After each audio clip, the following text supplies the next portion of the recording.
Student हम लोग पढ़ रहे हैं इस समय गाउस का प्रमेय, जो क्लास 12 का बड़ी इंपॉर्टेंट टॉपिक है।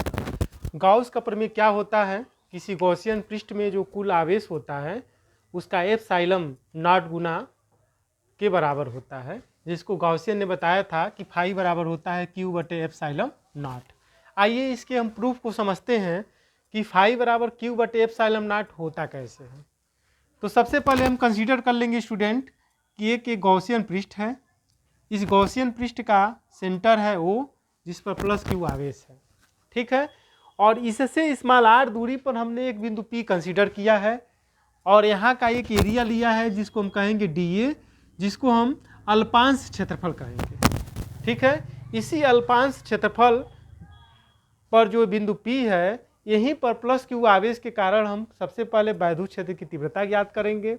उसके बाद यहाँ कितना वैद्युत फ्लक्स काम कर रहा है वो निकालेंगे। उसके बाद हम इसको प्रूफ करेंगे।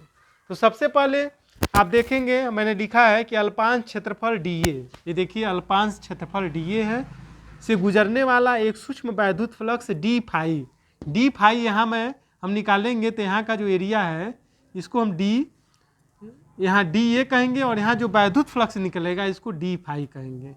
तो यहाँ d फाई के लिए फार्मूला हो जाएगा E into dA cos theta, ठीक है। आप जानते हैं सदिशों का अदिश गुणन है, तो इसको वेक्टोरियल फॉर्म में अगर हम लिखेंगे तो d फाई बराबर होता है vector E dot vector dA होगा, ठीक। तो इसको हम समीकरण 1 कंसीडर कर लेंगे। पुनः लिखेंगे कि बिंदु P पर वैद्युत क्षेत्र की तीव्रता E बराबर, यहाँ बिंदु P पर वैद्युत क्षेत्र की तीव्रता E बराबर निकालेंगे। तो आप जानते हैं फार्मूला पढ़ चुके हैं, E बराबर होता है 1/4 pi epsilon naught q by r square. इसको समीकरण 2 मान लेंगे। अब समीकरण 1 और 2 को ध्यान से देखिए स्टूडेंट। जो समीकरण 1 है उस समीकरण 1 में U की वैल्यू पुट करेंगे तो d फाई बराबर E की वैल्यू जब पुट करेंगे तो 1/4 pi epsilon naught q by r square है, और यहाँ dA कास थीटा है तो यहाँ dA कास थीटा लिख दिया।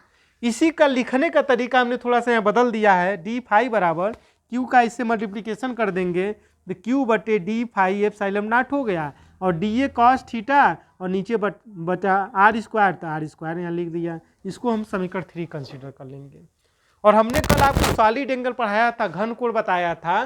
तो आंतरिक घन कोण डी ओमेगा का फार्मूला होता है dA कॉस थीटा बटे आर स्क्वायर। इस फार्मूला के हिसाब से अगर हम देखेंगे तो ध्यान देंगे, जहाँ dA कॉस थीटा बटे आर स्क्वायर है, इसके जगह पर हम क्या लिख देंगे स्टूडेंट?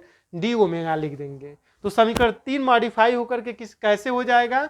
d फाई बराबर q बटे 4 पाई एप्सिलॉन नॉट, और इसको हम किससे रिप्लेस कर देंगे? डी ओमेगा से। तो यहाँ देखिए इसको हमने डी ओमेगा लिख दिया। अब उसके बाद संपूर्ण पृष्ठ से एक छोटे से पृष्ठ का वैद्युत फ्लक्स निकल गया।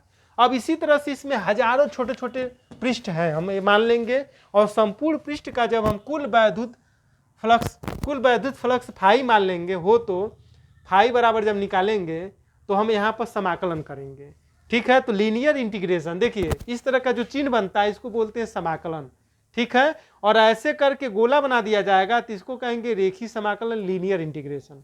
तो देखिए फाई बराबर लीनियर इंटीग्रेशन डी फाई, ठीक है। अब डी फाई की वैल्यू हमने पुट कर दिया। यहाँ जब डी फाई की वैल्यू यहाँ से पुट करेंगे तो फाई बराबर लीनियर इंटीग्रेशन क्यू बटे 4 पाई epsilon not into D omega हो गया, ठीक है। और आप जानते हैं कि समाकलन में जो भी कांस्टेंट वैल्यू होती है, जो नियतांक होता है, वो इंटीग्रेशन से बाहर हो जाएगा।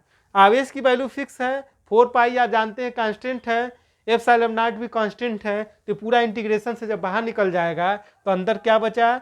Linear integration D omega. और आप ये याद रखिएगा कि लीनियर इंटीग्रेशन डी ओमेगा की जब वैल्यू निकालेंगे तो क्या हो जाएगा? 4 पाई। तो लीनियर इंटीग्रेशन डी ओमेगा की जगह पर हम क्या लिख देंगे? 4 पाई। तो आप देखेंगे 4 पाई से 4 पाई क्या हो जाएगा? कैंसिल हो जाएगा।